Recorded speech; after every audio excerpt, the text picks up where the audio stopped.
निर्वाचन पद्धतिको बारेमा बच्चाहरूलाई एउटा चाहिँ सिकाइ पनि होस् र बच्चाहरूमा एउटा नेतृत्वको चाहिँ छनौट होस् भन्ने हेतुका साथ आज हामी यो पहिला यसभन्दा अगाडि एक दिन अगाडि यसलाई चाहिँ अभ्यासको रूपमा गऱ्यौँ।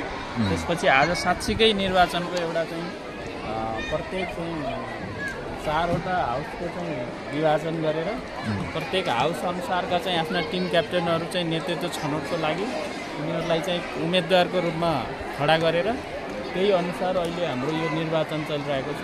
यसमा चाहिँ प्रत्येक हाउस अनुसार चाहिँ विद्यार्थीहरूले आफ्नो हाउसको ब्यालेट बक्समा गएर मत खसाल्नेछन् र यो मत चाहिँ खसालिसकेपछि हामीले निर्वाचन सम्पूर्ण निर्वाचन जसरी राष्ट्रिय निर्वाचन आयोगले जसरी गर्छ ती सबै विधि र प्रक्रिया त्यही आधारित रहेर त्यसरी नै हामीले एउटा चाहिँ बच्चाहरूमा डेमोक्रेटिक पद्धतिको विकास र त्यसको कन्सेप्ट दिन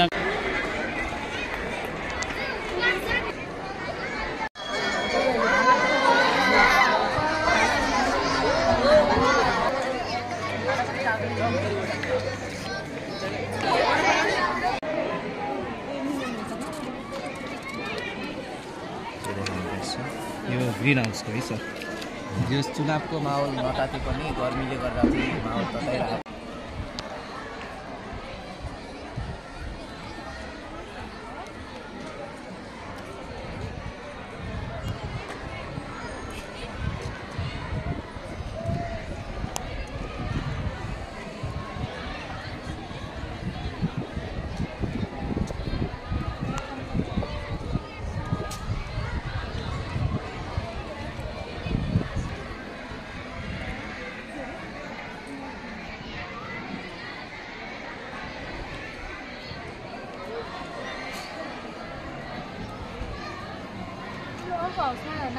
भोट यसलाई हाले तिमीले यसलाई भोट हाल भनेर भन्नु हुँदैन। राम्रो मान्छेलाई हाउस क्याप्टेन छान्ने हो, आफ्नो मान्छेलाई होइन, राम्रो मान्छेलाई छान्ने हो।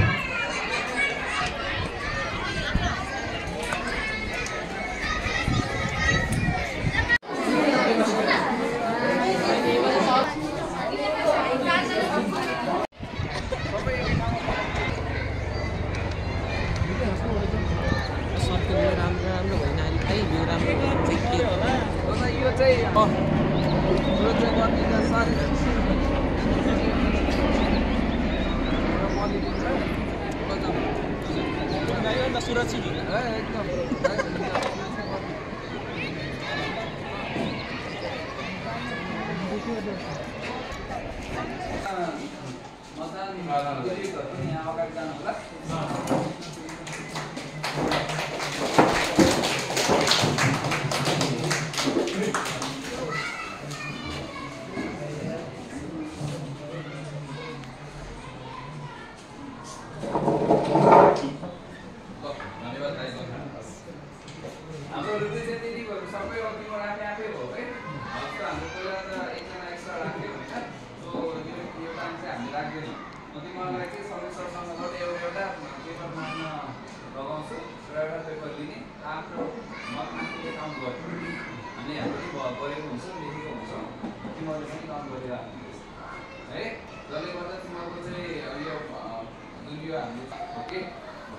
कुनै क्लियर नहुन सक्छ, कुनै भद्दा दागहरू लागेको हुनसक्छ, अरू दुई ठाउँमा छाप लगाएको हुनसक्छ, धेरै कुरा हुँदैन।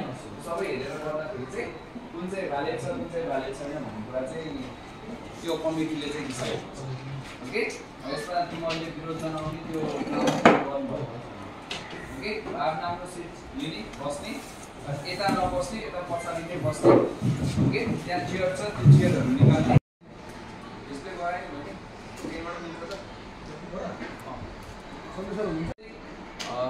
भित्र कुनै धब्बा खालको छ त्यसको लागि काउन्ट गर्दैन, किनभने स्वस्तिकमा मात्र आउँछ, पछाडि गोलो आउँछ। पहिलो भोट है रिस्पा थापा, दोस्रो भोट पनि रिस्पा थापा। सबैले हेरै फेरि क्लियर छ है।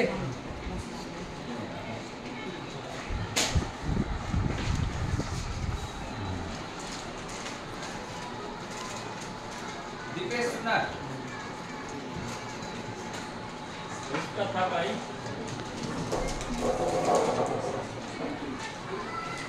भविष्य कुन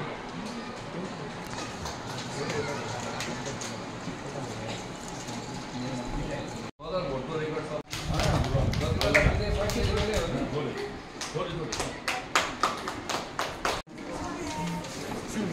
ग्रीन हाउस का उम्मीदवार खोले खाता खोल